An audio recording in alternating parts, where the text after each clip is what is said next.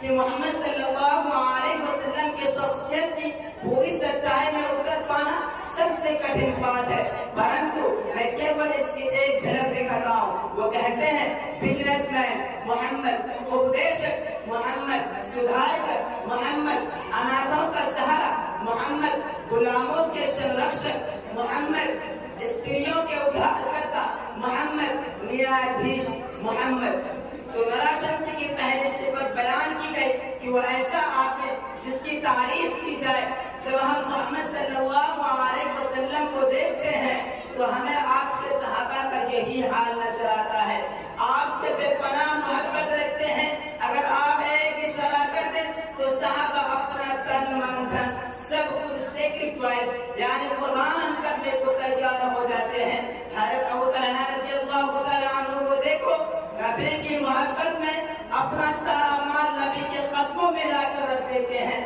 حضرت ابو دجانہ رضی اللہ تعالیٰ عنہ کو دیکھو کہ